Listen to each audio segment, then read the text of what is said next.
Nice nice.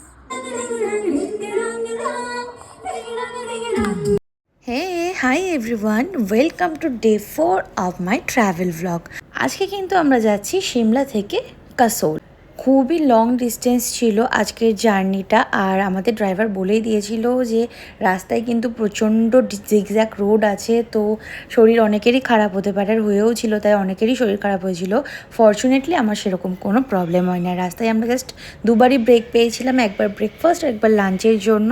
আর আমরা যেখান থেকে লাঞ্চ কমপ্লিট করেছিলাম সেখানে ফ্রুট জুসের শপটা ছিল, এখান থেকেই নতুন দুটো ফ্লেভার ট্রাই করেছিলাম, খুব সুন্দর খেতে। আজকে আমাদের জার্নিতে বেশ কিছু লোকাল সাইট সিনেও ছিল, যেমন সুন্দরনগর লেক, তারপরে মা বগলামুখী দেবীর মন্দির। কিন্তু আমাদের মনটা বেশ খারাপ ছিল জানো তো, কারণ নেক্সট ডে আমরা প্যারাগ্লাইডিং করবো ভেবেছিলাম, আর রাস্তায় এই ওয়েদারটা দেখে মনে হলো এরকম ওয়েদার থাকলে সেটা আমাদের পক্ষে পসিবল ছিলও না, আর সেটার জন্যই মনটা বেশ খারাপ হচ্ছিল।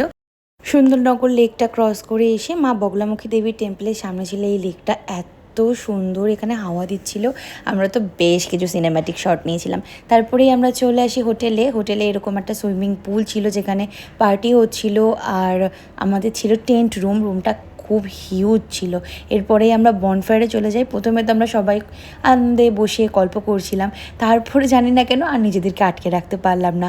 ছোট থেকে বড় আমরা সবাই মিলে সেদিন রাতে এত মজা করেছি যা বলে বোঝানোর মতো না। এই রাতটা ছিল আমাদের বেস্ট নাইট স্টে পুরো ট্রিপের মধ্যে। আমরা এত নেচেছি যে আমার চুল থেকে লিটারেলি জল পড়ছিল ঘেমে। অ্যান্ড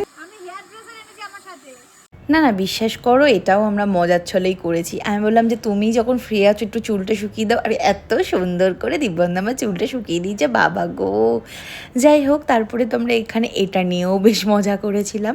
এরপর এখান থেকে বেরিয়ে কিন্তু আমরা পুরো হোটেলটাই ঘুরে দেখছিলাম, মানে এতটা হিউজ জায়গা নিয়ে না দেখে শেষ করা যায় না। এরপরে ডিনার কমপ্লিট করে নিলাম সবাই মিলে, তারপরে বেশ অনেকটা আনন্দ করলাম, অনেকটা গল্প করে কাটালাম আজকের রাতটা। আর আজকের ভিডিওটা এই অবধি। তোমরা জানিও তোমাদের কেমন লাগলো। দেখা হবে নেক্সট ব্লগে। বাই।